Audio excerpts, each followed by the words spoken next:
درود شریف پڑھ لیں آپ صلی اللہ علیہ وآلہ وسلم صلاۃ و سلام علیک یا رسول اللہ صلی اللہ علیہ وسلم۔ لوگ دین سننے جمع ہوں گے، قیامت کی نشانیوں میں سے ایک نشانی ہے دین پر عمل کرنے جمع نہیں ہوتے۔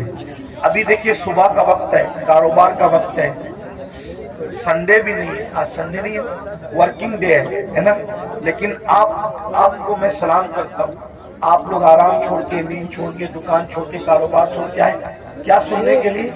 دین سننے کے لیے۔ لیکن اگر ان میں کسی کو کہا جائے کہ وعدہ کرو کہ آج کے بعد تم نماز نہیں چھوڑو گے، تو ہاتھ نہیں اٹھیں گے لوگوں کے، اور اگر ہاتھ اٹھ بھی گئے تو وہ آج ہی ظہر سے پہلے وعدہ کیا لیکن ظہر میں نہیں پہنچے گے۔ یہ ہنسنے کی بات نہیں، یہ دکھ کی بات ہے۔ یعنی کہ معاذ اللہ کہیں نہ کہیں جلسہ کرنا چاہے وہ ایک رسم بن گیا، کہیں بزنس بن گیا، کہیں شو بن گیا، یہ حالات ہوئے۔ ہم اللہ کو منہ کیا دکھائیں؟ اللہ کو منہ دکھانا بھائی، اگر جج کے سامنے کل تاریخ ہو نا تو بڑے بڑے لیڈروں کو رات کو نیند نہیں آتی کہ صبح عدالت میں کھڑے ہونا ہے جج کے سامنے، حالانکہ دنیا کا جج رشوت لے کر بھی فیصلہ بدل سکتا ہے، دنیا کا جج منہ دیکھ کر فیصلہ کر سکتا ہے، دنیا کا جج چہرہ دیکھ کر فیصلہ کر سکتا ہے، لیکن وہ عادل جس کی بارگاہ میں انبیاء بھی کانپیں گے، جس کی بارگاہ میں انبیاء اس کے محبوب بھی نفسی نفسی پکاریں گے، جس کی بارگاہ میں فرشتے بھی کانپیں گے، تھر تھر کانپیں گے۔ اللہ قرآن میں فرماتا ہے یوم یقوم الروح والملائکہ صفا لا یتکلمون الا من اذن، کہ جبریل اور سارے فرشتے اللہ کی ہیبت سے تھر تھر کانپیں گے۔ ارے جہاں جبریل بھی کانپ رہے ہوں گے، ہم اللہ کو کیا منہ دکھائیں گے؟ یہ جنت کو جتنا آسان اور سستا سمجھ رکھا ہے ہم نے آپ لوگوں نے، اتنی سستی نہیں ہے۔ محشر میں پتہ چلے گا کہ جو ہم مخلص علماء ہمیں نصیحت کرتے تھے، ہمیں کان سے سن کے دوسرے کان سے اڑا دیتے تھے، ہم ان کی باتوں کو نہیں لیتے تھے، ان کی باتوں پر عمل نہیں کرتے تھے، اس وقت تم پچھتاؤ گے، مگر اس وقت کا پچھتانا کام نہیں آئے گا میرے بھائی۔ اگر ہوش کے ناخن لینا ہے تو آج لے لو، سنورنا ہے تو آج سنور لو، سدھرنا ہے تو آج سدھر لو۔ ایک بات مجھے یاد آئی، اب اگلا عنوان میں نہیں پیش کرتا، 5 منٹ میں اپنی بات پوری کر لیتا ہوں 5 منٹ کے اندر، اس لیے کہ آپ سب بہت اچھے سے سن رہے ہیں، لیکن کہیں نہ کہیں ہمارے اندر کمی ہے کہ کچھ لوگ یہاں پہ میرے قریب گڑبڑ کر رہے ہیں، ان کو اس بات کی اہمیت نہیں ہے، تو کوئی بات نہیں، میں 5 منٹ میں بات پوری کر دیتا ہوں۔ اتنا سنیے، مجھ سے اور اللہ کیا کیا پوچھے گا، آپ سے مجھ سے اللہ کیا کیا پوچھے گا پتہ ہے؟ قرآن کہتا ہے فَمَن يَعْمَلْ مِثْقَالَ ذَرَّةٍ خَيْرًا يَرَهُ وَمَن يَعْمَلْ مِثْقَالَ ذَرَّةٍ شَرًّا يَرَهُ۔ ایک ذرے کے برابر نیکی کی ہوگی اللہ تمہیں وہ بھی دکھائے گا، اور ایک ذرے کے برابر برائی کی ہوگی اللہ تمہیں وہ بھی دکھائے گا۔ صحابہ کرام نے اس آیت کے نزول کے بعد پوچھا کہ اللہ ہم سے کیا کیا پوچھے گا، تو آقا ارشاد فرماتے ہیں اگر تم نے ناخن کے اندر کسی کی دیوار کی مٹی بھی کھرچی ہوگی تو اللہ قیامت کے دن اس مٹی کے بارے میں بھی تم سے پوچھے گا۔ اگر تم نے پسو سمجھتے ہیں، پسو بہت چھوٹا سا باریک کیڑا ہوتا ہے، نظر بھی نہیں آتا، لیکن چمڑی پہ بیٹھتا ہے، کاٹتا ہے تو آدمی جھجلا جاتا ہے۔ اگر تم نے پسو کو گالی دی ہوگی تو اللہ پوچھے گا کہ تم نے پسو کو گالی کیوں دی تھی، کیونکہ وہ میری مخلوق ہے۔ اگر تم نے کھٹمل کو گالی دی تھی تو اللہ تم سے کھٹمل کو گالی دینے کے بارے میں بھی پوچھے گا۔ کہ یہاں جو دادا گیری، گنڈا گردی، بابا گیری جو کچھ کر رہے ہو اور پھر سوچتے ہو کہ جنت ہاتھ سے نہیں جانے والی، اللہ اللہ ہے، اللہ اللہ ہے۔ میں بار بار کون کو کہتا ہوں، جو نبیوں کے بیٹوں کو جہنم میں ڈالے وہ اللہ ہے، جو نبیوں کی عورتوں کو جہنم میں ڈالے وہ اللہ ہے، جو نبی کے سگے چچا کو جہنم میں ڈالے وہ اللہ ہے، اللہ اللہ ہے۔ اتنا بے پرواہ مت ہو جائیے، اتنا بے پرواہ مت ہو جائیے، اتنا بے پرواہ مت ہو جائیے۔ نبی کا سگا چچا ابراہیم خلیل اللہ جیسے نبی کا سگا چچا آزر بچھو کی شکل میں جہنم میں ڈالا جائے گا۔ بتاؤ میرے بھائیوں، کس دھن میں ہو، کس مستی میں ہو، کس غفلت میں ہو؟ نوح علیہ السلام کی ایک بیوی جہنم میں ڈالی جائے گی، نوح کی بیوی، اولو العزم پیغمبر کی بیوی جہنم میں ڈالی جائے گی۔ یہ بہنیں کیا سمجھ رہی ہیں کہ کلمہ پڑھ کے جنت شریف مل جائے گی؟ قرآن کہتا ہے کیا تم یہ تصور کرتے ہو کہ تم نے کہا کلمہ پڑھا اور تمہیں آزمایا نہیں جائے گا؟ تمہیں آزمایا جائے گا، اور روز آزمایا جا رہا ہے۔ فجر کی سردی میں تو اپنی جان سے پیار کر کے سوتا پڑا ہے، یا اللہ کی محبت میں ٹھنڈے پانی سے وضو کر کے تو مصلی پہ کھڑا ہے، آزمایا جا رہا ہے۔ آج اپنی جان کی محبت میں سردی میں نرم نرم بستر پر سونے والوں، جہنم میں جلنے کے لیے تیار ہو جاؤ۔ کیا سمجھتے ہیں؟ جو لوگ آپ کو یہ کہتے ہیں نا کاش کہ کوئی برا نہ مانے، اور اگر کسی کو دین حق کی بات سننے میں برا لگ جائے تو لگتا نہیں، بہت کچھ سوچ کر بنا ہوں موج دریا کا حریف، ورنہ میں بھی جانتا تھا عافیت ساحل میں۔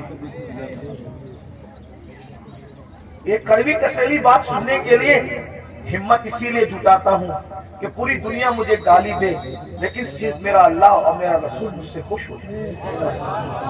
جو پیا کو بھائے اختر وہ سہانا راگ ہے، جس سے ناخوش ہے پیا وہ راگنی اچھی۔ جو آپ کو جلسوں میں کہتے ہیں نا ان کا چہرہ دیکھو اور جنت میں جاؤ، ان کا چہرہ دیکھو جنت میں جاؤ، امین القادری کا چہرہ دیکھو جنت میں جاؤ، یہ شیطان نے ان کی فکر کو اغوا کر لیا ہے۔ وہ تمہیں زہر دے رہے ہیں، زہر۔ کورونا کا وائرس اتنا خطرناک نہیں ہے، بد عملی اور بد عقیدگی کے بعد بھی جنت کا ٹکٹ بانٹنے کا وائرس اتنا خطرناک ہے۔ کورونا کسی کو ہوگا تو وہ اکیلا مرے گا، یہ گندگی جو آئے گی نا کہ بے عملی کے بعد بھی، زنا کے بعد بھی، بدکاری کے بعد بھی، حرام کاری کے بعد بھی، صرف سلیم میاں کو دیکھو جنت میں جاؤ، امین القادری کو دیکھو جنت میں جاؤ، اور مفتی صاحب کو دیکھو جنت میں جاؤ۔ میرے بھائی جن کو دیکھ دیکھ کر کے جنت بانٹ رہے ہو، کیا تمہارے پاس کوئی گارنٹی ہے کہ یہ لوگ بھی جنت میں جائیں گے؟ بتاؤ نا، کھلواڑ نہ کرو۔ یہ قوم بہت بھولی ہے، یہ ہماری باتوں پر یقین کرتی ہے، لیکن میری قوم کے ناظموں، میری قوم کے واعظوں، علماء نہیں کرتے۔ جو واقعی عالم ربانی وہ یہ کام نہیں کرتا، اس کو پڑھی نہیں ہے پروگرام کی، کوئی بلائے تو بلائے، کوئی نہیں بلائے تو بلائے۔ جنہوں نے دھندے پانی شروع کر رکھے ہیں وہ تمہاری چاپلوسیاں کرتے ہیں، اور تم بھی نعرے لگاتے ہو ان کو دیکھو جنت میں جاؤ، اور پھر اس کے بعد آپ جب دیکھ کر کے جنت ملے گی، کوئی بیوقوف فجر پڑھنے کے لیے اٹھے گا؟ کوئی بیوقوف ہے جو چہرے پہ داڑھی رکھے گا؟ کوئی بیوقوف ہے جو مصلی پہ روئے گا؟ ارے تم نے کس کو دیکھا؟ سلیم میاں کا نام اس لیے لے رہا ہوں کہ یہ میرا بھائی ہے، برا نہیں مانے گا میرا بھائی، میں جانتا ہوں اور میرا حق ہے۔ آپ نے سلیم میاں کو دیکھا نا، آپ نے امین القادری کو دیکھا، آپ نے مفتی صاحب کو دیکھا نا۔ آؤ میں اس کی بات کروں جس نے سلیم میاں کو نہیں، سلیم میاں کے جد کریم کو دیکھا۔ کس کو؟ کس کو؟ خدا کو دیکھنے والی جو آنکھیں ہیں وہ مصطفیٰ جان رحمت کی آنکھیں ہیں۔ سیدنا فاروق اعظم نے رسول اللہ کو دیکھا، بار بار دیکھا، ہر بار دیکھا، جنگ میں دیکھا، امن میں دیکھا۔ ارے عمر تو ایسے نمازی تھے کہ پہلی صف میں نماز پڑھتے تھے، پھر بھی حالت نماز میں کنکیوں سے نبی کا چہرہ دیکھتے تھے۔ ایسا نبی کو دیکھنے والا، ایسا نبی کو دیکھنے والا۔ لیکن جب اسی عمر ابن خطاب کا آخری وقت آیا، اسی عمر ابن خطاب کا، کون عمر؟ جس کا ذکر توریت میں ہے، جس کا ذکر انجیل میں ہے، جس کا ذکر قرآن میں ہے، جس کے مشورے کی تائید میں قرآن کی 22 آیتیں نازل ہوئی ہیں میرے بھائیوں، 22 آیتیں۔ یہ جو وَاتَّخِذُوا مِن مَّقَامِ إِبْرَاهِيمَ مُصَلًّى کس کی آیت، کس کی تائید میں آئی؟ فاروق اعظم کی تائید۔ جب رسول اللہ نے کعبے کا طواف کیا، کعبے کا طواف کیا، سن لو عمر کون ہے، ہم سے سنو سیدوں سے عمر کون ہے، فاروق اعظم کون ہے؟ اللہ اکبر! فاروق اعظم کون؟ جب رسول اللہ نے کعبے کا طواف کیا تو صحابہ سے مشورہ کیا کہ واجب الطواف جو نفل نماز ہے کہاں پڑھی جائے؟ صحابہ کا دل خوش کرنے کے لیے کسی نے کہا کعبے کے اندر پڑھیے، کسی نے کہا حتیم میں پڑھیے، کسی نے کہا یہاں پڑھیے، کسی نے کہا وہاں پڑھیے۔ فاروق اعظم نے کہا یا رسول اللہ، جہاں آپ کے دادا ابراہیم علیہ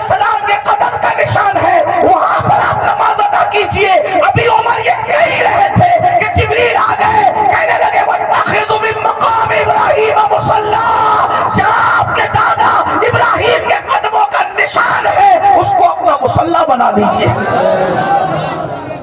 شناخت کی حرمت کی بات فاروق اعظم کے مشورے کی تائید میں، پردے کی بات فاروق اعظم کے مشورے میں۔ اور کون فاروق اعظم جس کے بارے میں کہا میرے بعد اگر کوئی نبی ہوتا عمر بن خطاب ہوتا ہے؟ کون فاروق اعظم؟ جب فاروق اعظم آ رہے ہیں، جبریل علیہ السلام رسول اللہ کی بارگاہ میں موجود ہیں، تو جبریل نے فاروق اعظم کو دیکھ کے مسکرایا۔ میرے سرکار نے کہا کیوں مسکرا رہے ہو جبریل؟ حضور آپ کا یار عمر آ رہا ہے۔ تو آقا نے فرمایا کیا میرے عمر کو آسمان والے بھی پہچانتے ہیں؟ میرے عمر کو آسمان والے بھی پہچانتے ہیں؟ تو جبریل علیہ السلام کہتے ہیں حضور زمین والوں سے زیادہ عمر کو آسمان والے پہچانتے ہیں۔ اور سرکار نے کہا ذرا میرے عمر کی شان بیان کر دو جبریل۔ تو جبریل نے ایک جملے میں شان بیان کی، کہتے ہیں یا رسول اللہ اگر میں حضرت نوح کی عمر کے برابر یعنی 1000 سال کی عمر لے کر کے آؤں اور عمر کی فضیلت بیان کرتا رہوں تو 1000 سال ختم ہو جائیں گے، مگر عمر کی فضیلت۔ فاروق اعظم شہید ہے، فاروق اعظم شہید ہے۔ اللہ اکبر۔ اور کس حالت میں شہید ہے؟ حالت نماز میں۔ آخری وقت آ گیا، چار پائی پر فاروق اعظم لیتے ہیں، پورا جسم خون سے لہو لہان ہے۔ فاروق اعظم لہو لہان ہے پورا جسم۔ فاروق اعظم اپنے بیٹوں سے کہتے ہیں میرے بیٹوں، میرے بچوں، تم نے میری فرما برداری کی، میں نے جو کہا تم نے میری بات مانی، اللہ نے مجھے فرما بردار اولاد عطا کی، آج میری فرما برداری کرو گے آخری وقت میں؟ لوگوں بچوں نے کہا جی حضور ضرور کریں گے۔ تو میں ایک کام کرو، مجھے چارپائی سے اٹھا کے زمین پہ ڈال دو۔ دیکھو یہ فاروق اعظم کے آخری لمحات ہیں، یہ ان کی عاجزی ہے، یہ ان کی انکساری ہے، یہ ان کا اخلاص ہے۔ جنت کا کہاں خواب دیکھ رہے بھائیوں؟ نہ وضو آتا ہے نہ غسل آتا ہے، 2 رکعت نماز جمعہ پڑھ کر ایسے بھاگتے ہو جیسے اسکول کی چھٹی ہونے پہ اسکول کے بچے بھاگتے ہیں۔ بھائیو ذرا سوچو نا، ذرا غور کرو نا، ذرا غور تو کیجئے، اپنے آپ پہ رحم کر لیجئے۔ ہم میں سے کوئی اللہ کے عذاب کو برداشت کرنے کی طاقت نہیں رکھتا، ہم میں سے کوئی جہنم کا سامنا کرنے کی طاقت نہیں رکھتا۔ مت اب دھوکہ دیجئے اپنے آپ کو، مت فریب کیجئے اپنے آپ سے، اپنی آخرت کو تباہ مت کیجئے۔ وہ مسلمان بنیے جیسے حضور مسلمان بنانے آئے تھے۔ سیدنا فاروق اعظم فرماتے ہیں مجھے چارپائی سے اٹھا کر زمین پہ ڈال دو۔ جب زمین پہ ڈال دیا گیا تو فاروق اعظم خاک پر اپنے چہرہ رگڑنے لگے اور رو کر کہتے اللہ عمر کی بخشش کرتے ہیں، عمر کی جس کو رسول اللہ نے جنت کی بشارت دی اس کی زندگی کا اینڈ یہ ہے۔ عمر یہ ان کا خوف خدا ہے، یہ ان کی عاجزی ہے، یہ ان کی انکساری ہے۔ اللہ عمر کی بخشش کر دے، مغفرت کر دے۔ رو رہے ہیں میں عمر کیا جواب دوں گا تیری بارگاہ میں، عمر کیا حساب دے گا تیری بارگاہ میں؟ ادھر کا چہرہ رگڑتے، ادھر کا گال رگڑتے ہیں اور اللہ کی بارگاہ میں کہتے ہیں مجھے معاف کر دے، میرے بڑھاپے پہ رحم کر دے۔ کسی نے کہا امیر المومنین آپ تو وہ ہیں نا، آپ وہ ہیں کہ آپ نے اتنے فتوحات کیے، یہ کام کیا دین کا، یہ کام کیا دین کا، یہ کام کیا دین کا۔ سر اٹھا کے کہتے ہیں او منقبت پڑھنے والے خاموش، یہ منقبت پڑھنے کا ٹائم نہیں۔ کیا کہا؟ یہ منقبت پڑھنے کا ٹائم نہیں ہے۔ اور ہم تو مائک پر اپنی فضیلت سن کے خوش ہوتے ہیں، جبکہ وہ صحیح بھی نہیں ہوتی، جھوٹ ہوتی ہے، جھوٹ ہوتی ہے۔ استغفر اللہ۔ بہت سارے ناظم لوگ 25,000 20,000 سلیم میاں کی کرامت گڑھ کے بیان کرنا 25,000 لوگ، امیر القادری کی کرامت بیان کرنا 25,000 لوگ، مفتی صاحب کے بارے میں بتانا ان جیسا تو عالم ربانی جو ہے وہ 200 سال پہ وہی نہیں ہے، یہ سب کہنا ہے۔ ارے سننے والوں، تعریف سننے والوں، علامہ شرف الدین یحییٰ منیری کہتے ہیں دنیا میں جتنا بڑا دعویٰ کرے گا قیامت کے دن اتنی بڑی دلیل اللہ کو پیش کرنی پڑے گی۔ بتاؤ میرے بھائیوں کہاں ہو؟ جلسوں کا مزاج بدل دیا تم لوگوں نے، سب چوپٹ کر کے رکھ دیا۔ دین جلسوں میں نہیں ہوگا تو کہاں ہوگا؟ فاروق اعظم کی جو منقبت پڑھی جا رہی تھی وہ کوئی ناظم نہیں پڑھ رہا تھا، وہ سچی منقبت تھی۔ ارے جس کی منقبت قرآن پڑھے اس سے بڑا ولی کون ہو سکتا ہے؟ اللہ اکبر۔ لیکن فاروق اعظم نے روک دیا، فرمایا او منقبت پڑھنے والے، یہ منقبت پڑھنے کا ٹائم، چپ رہے، خاموش رہے، اور میں جو کرنا مجھے کرنے دے۔ اور پھر سر اٹھا کر لوگوں سے کہا لوگوں تم میری منقبتیں پڑھتے ہو، سنو عمر تو بس اتنی تمنا رکھتا ہے اللہ کی بارگاہ میں، اللہ نہ مجھے کوئی ثواب دے۔ جملے سنو فاروق، اللہ نہ مجھے کوئی ثواب دے، نہ کوئی مرتبہ دے، نہ کوئی مقام دے، اور نہ مجھے عذاب دے، نہ جہنم میں ڈالے، وہ مجھے برابر سرابر ایسے ہی چھوڑ دے، تو عمر سمجھے گا کہ عمر کامیاب ہو۔ یہ فاروق اعظم کی عاجزی ہے، اور ہم کہاں ہیں، کدھر ہے؟ بھائیو توبہ کرو، رمضان شریف قریب آ رہا ہے، ارادہ کرو ایک بھی روزہ نہیں چھوڑوں گا، سارے روزے رکھوں گا، ارادہ کرو تراویح نہیں چھوڑوں گا، پوری تراویح جماعت کے ساتھ پڑھوں گا، نماز پابندی سے پڑھوں گا۔ ابھی سے توبہ کرو، ماحول بناؤ، ذہن بناؤ، اور اگر آپ دین کے قریب نہیں آئے بھائی، ایسے ہی آپ آوارہ گردی کرتے رہے، حرام لقمہ کھاتے رہے، گناہ کرتے رہے، فلمیں دیکھتے رہے، کسی کا کچھ نہیں بگڑے گا، آپ اپنی آخرت کو برباد کرو گے، تباہ کرو گے۔ جب اللہ نبی کی بیوی کو اٹھا کے جہنم میں ڈال سکتے ہیں، نوح علیہ السلام کی بیوی کی شکل میں، اگر وہ ہمیں جہنم میں ڈالے گا، کون بچائے گا، کون روکے گا؟ بتائیے نا۔ نوح علیہ السلام اپنی بیوی کو بچائیں گے؟ بولو نہیں بچائیں گے، بیوی کو نہیں بچائیں گے۔ کیوں؟ اس لیے کہ نبی جانتا ہے جس میں اللہ کی رضا اس میں میری رضا ہے، نبی جانتا ہے اس میں اللہ کی رضا اس میں میری رضا۔ ابراہیم علیہ السلام اپنے چچا کو بچائیں گے؟ نہیں بچائیں گے، جس میں اللہ کی رضا اس میں میری رضا۔ غور کیجئے، یہ نہیں کہہ رہا ہوں کہ نبی بچا نہیں سکتا، نبی جس کو چاہے بچا سکتا ہے، لیکن ہم اللہ کا جتنا ادب کرتے ہیں اس سے زیادہ ادب اللہ کا انبیاء کرتے ہیں۔ مولا جو تیری رضا وہ ہماری رضا، یہ کفر پر مارے ہم ان کو نہیں بچائیں گے، تو نے منع کر دیا ہم نہیں بچائیں گے۔ ہاں اگر تو نے اجازت دی تو جن کو ہم پہچانتے بھی نہیں ہیں ہم اس کو بچا لیں گے، ان کو بچا لیں۔ نبی صاحب اختیار ہوتا ہے، مجبور نہیں ہوتا، لیکن نبی کی اللہ سے محبت اور اللہ کی بارگاہ کا ادب یہ ہے کہ کوئی نبی اللہ کا کہنا نہیں توڑے گا۔ ایک آخری بات آئی، میں وہ بات کہنے چلا تھا پھر بیچ میں بات آ گئی، ہم اللہ کو کیا جواب؟ لوگ زنا کر رہے ہیں، یہ نوجوان چھوکرے آج کے 16 17 سال کی عمر میں زنا کرتے ہیں، لڑکے لڑکوں کے ساتھ بدکاریاں کرتے ہیں، کیا کیا جرم کرتے ہیں، برائیاں کرتے ہیں، اللہ کو کیا جواب دیں؟ اللہ کے سامنے بول پاؤ گے کہ ہم زنا کر کے آئے؟ بولو اللہ کے سامنے بول کے آؤ گے ہم عورتوں کے پاپ کی نظر ڈال کے؟ اللہ کے سامنے بول پاؤ گے کہ ہم بدکاری کرتے؟ بتاؤ کچھ بول پاؤ گے؟ نہیں بول پاؤ۔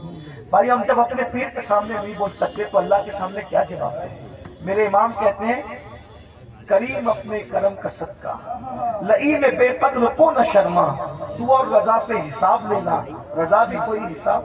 اور کہتے ہیں صدقہ پیارے کی حیا کا، نہ لے مجھ سے حساب، بخش بے پوچھے لجائے کو لجانا کیا ہے۔ بہت کٹھن منزل ہے۔ حدیث پاک میں آتا ہے، علامہ ابن کثیر نے اس حدیث کو لکھا ہے کہ اللہ عیسیٰ علیہ السلام کو اپنی عدالت میں کھڑا کرے گا۔ کس کو؟ کس کو؟ پہچانتے عیسیٰ علیہ السلام کو؟ ہمارے نبی سے پہلے جو نبی آئے وہ کون تھے؟ عیسیٰ علیہ السلام۔ اور عیسیٰ علیہ السلام کون ہے آپ کو پتہ ہے؟ یہ کنواری مریم جس کو کسی مرد نے ہاتھ بھی نہیں لگایا، اللہ نے بن باپ کا کنواری بطول مریم سے عیسیٰ علیہ السلام کو پیدا کیا۔ سبحان اللہ۔ اللہ نے ان کو جھولے میں بولنے کی طاقت دی۔ یہ کلمت اللہ ہے، روح اللہ ہے۔ ان کو جب سولی دینے کی سازش کی گئی تو اللہ نے ان کو آسمانوں کو اٹھا لیا۔ اب دھیان دینا، جب یہ آسمانوں کو اٹھا لیے گئے تو ان کے ماننے والوں نے ان کو کہا کہ عیسیٰ خدا کا بیٹا تھا اور مریم خدا کی بیوی تھی، معاذ اللہ۔ اللہ کا کوئی بیٹا نہیں ہے، اللہ کی کوئی بیوی، لیکن ان کے ماننے والوں نے یہ گندگی پھیلا دیا۔ تو اللہ ان ماننے والوں نے جو گندگی پھیلائی نا، اس گندگی کے خاتمے کے لیے، یعنی اللہ حضرت عیسیٰ سے حساب لینے کے لیے نہیں، توجہ، اللہ جانتا ہے کہ عیسیٰ پاک ہے، معصوم ہے، انہوں نے کوئی قصور نہیں کیا، لیکن میدان محشر میں عیسائیوں کو، کرسچن کو رسوا کرنے کے لیے، عیسائیوں کو رسوا کرنے کے لیے اللہ حضرت عیسیٰ کو اپنی عدالت میں کھڑا کرے گا، اور اپنی عدالت میں کھڑا کر کے اللہ پوچھے گا کہ اے عیسیٰ، کیا تم نے ان عیسائیوں کو، اپنے ماننے والوں کو یہ کہا تھا کہ تم اللہ کے بیٹے اور تمہاری ماں اللہ کی بیوی؟ تم نے یہ بات کہی تھی؟ ایک اللہ کون سا سوال کرے گا؟ ایک، حالانکہ وہ خود بیان کر چکا قرآن میں کہ عیسیٰ نے ایسی کوئی بات علیہ السلام نہیں کی، بیان ہو گیا سب، لیکن وہاں عیسائیوں کو رسوا کرنے کے لیے اور شان عیسیٰ کو بتانے کے لیے کہ عیسیٰ علیہ السلام کا دامن اس گندگی سے پاک ہے، اللہ پوچھے گا تم نے یہ بات کہی تھی عیسیٰ؟ ایک سوال، اللہ صرف ایک سوال کرے گا عیسیٰ جیسے پیغمبر سے، اس معصوم سے۔ تو میرے آقا کی حدیث ہے، اسی ایک سوال پر عیسیٰ اللہ سے اتنا ڈر جائیں گے کہ ان کے ہر بال سے خون کی پھوار نکلے، ہر بال سے خون کی پھوار نے۔ اللہ نے مجھ سے سوال کر دیا، میں جواب کیا تھا؟ اب بتائیں، جب معصوم سے اللہ سوال کرے تو ان کے بال سے خون کی پھوار نکلے گی۔ پوری زندگی ہم نے نماز نہیں پڑھی، اللہ پوچھے گا تو نے نماز کیوں نہیں پڑھی تھی؟ کیا جواب ہو؟ کیا جواب؟ رات کے 3 بجے تک گندی فلمیں دیکھتے تھے، کیا جواب ہوگا؟ دوستی لڑکوں سے اس لیے کرتے تھے کہ ان کے ساتھ بدکاری کریں، قوم لوط کا عمل کریں۔ آقا فرماتے ہیں جو قوم لوط کا عمل کرنے والے لوگ جس بستی میں رہتے ہیں، بستی والوں کو معلوم ہے منع نہیں کرتے، اللہ اس بستی پر ایک دن میں 36 مرتبہ لعنت نازل کرتا ہے۔ قوم لوط کا عمل کرنے والا کہیں بھی مرے گا، وہ اپنی قبر میں نہیں رہ سکتا، فرشتے اس کو اٹھا کے لے جا کے وہاں پھینک دیتے جہاں قوم لوط پہ عذاب آیا تھا۔ بھائیو، اپنی آخرت یہ دنیا ہے۔ ایک خالد نے اسی لیے کہا تھا، دبایا مجھ کو ہونے نے، نہ میں ہوتا تو کیا ہوتا۔ سارا تو ہونے کا جھگڑا ہے، اس لیے اب دنیا میں آ گئے ہو، سدھرو، توبہ کرو، اللہ سے ڈرو، اللہ کے قانون کے مطابق زندگی گزارو۔ اللہ ہم سب کو توفیق عطا فرمائے۔ اور آپ سب کو یہ بات دیکھو، کسی بھی جلسے میں جاؤ، چاہے میں آؤں، چاہے کوئی بھی عالم آئے، کوئی پیر آئے، یہ جو آپ لوگوں کے اندر یہ عادت پڑ گئی نا سیلفی کی، ایسے دھکا دے کر کے کہتے ہو وہ کرو، ادب کہاں گیا؟ میرا ادب مت کرو، میں تو کوئی قابل ہی نہیں، میری اپنی بات نہیں کر رہا، لیکن جو اللہ والوں کو ایسے کونی مار کر کے ایسے سیلفی لے رہے ہو، اس سیلفی سے کیا ہوگا؟ پہلے کے لوگ ان بوڑھوں سے پوچھو، اللہ والوں سے ملتے تھے تو دعا کراتے تھے، دعا کراتے، کیوں؟ ہزاروں سال کی محنت جہاں نہیں پہنچاتی وہاں اللہ والوں کی دعا پہنچاتی۔ اور آپ لوگ دعا نہیں لیتے، یہ شیطان کا داؤ ہے آپ لوگوں پہ کہ دعا سے روکنے کے لیے تم کو سیلفی میں مبتلا کرتے ہیں۔ اور آپ لوگ سیلفی، موبائل، ہر جگہ موبائل، ہر جگہ موبائل، سیلفی لے، کیا کرو گے سیلفی لے کے؟ کیا فائدہ ہے سیلفی لینے؟ میں ابھی حرام اور ناجائز کی بحث میں نہیں پڑھ رہا ہوں، لیکن اتنا کہتا ہوں فائدہ کیا؟ بتائیے کیا کر رہے ہو؟ اللہ والوں کا ادب کرو، ادب سیکھو، ان کی ادب کی نظر پڑے گی۔ وہ ایک غلام تھا جس کا نام شمس الدین تھا، شمس الدین نام کا ایک غلام کا لڑکا تھا، بغداد میں غلامی کرتا تھا بادشاہ کی۔ بادشاہ نے کہا کہ جا، اور جا کر کے پورا کام کرتا۔ تو اس نے بادشاہ سے کہا آپ کا عربی گھوڑا مجھے دے دو تو میں کام جلدی سے نپٹا کے آ جاؤں۔ تو جیسے ہی عربی گھوڑے پہ چلا تو دیکھا ایک چبوترے پہ، اوٹے پہ 3 ولی بیٹھے۔ ایک ولی کا نام ہے ہمارے مرشد شیخ الشیوخ، شیخ الشیوخ شیخ شہاب الدین عمر سہروردی۔ ایک ولی ہے شیخ نجم الدین کبرا، ایک ولی ہے ہمارے مرشد قطب الاقطاب سیدی قطب الدین بختیار کاکی۔ تینوں بیٹھے، وہ لڑکا تھا شمس الدین نام کا، دیکھا ولی لوگ نیچے بیٹھے، میں اوپر گھوڑے پہ، فوراً نیچے اتر گیا، جوتے ہاتھ میں لیا۔ جتنی دیر تک وہ ولی لوگ نظر آئے، گھوڑے پہ نہیں بیٹھا، ان کے ادب نے جھک کے سلام کیا، آگے بڑھا۔ سرکار قطب الدین بختیار کاکی کی زبان سے دعا نکل گئی، وہ دیکھو دلی کا بادشاہ جا رہا ہے، وہ دیکھو دلی کا بادشاہ جا رہا ہے۔ کسی نے لقمہ دیا، حضرات وہ دلی کا بادشاہ نہیں، وہ میں پہچانتا وہ لڑکا ہے شمس الدین بادشاہ کا غلام ہے۔ کہا جو ہمارا ادب کرے اور وہ ہماری زبان سے نکل جائے دعا، پھر اللہ اس کو رد کرے، ایسا نہیں ہوتا۔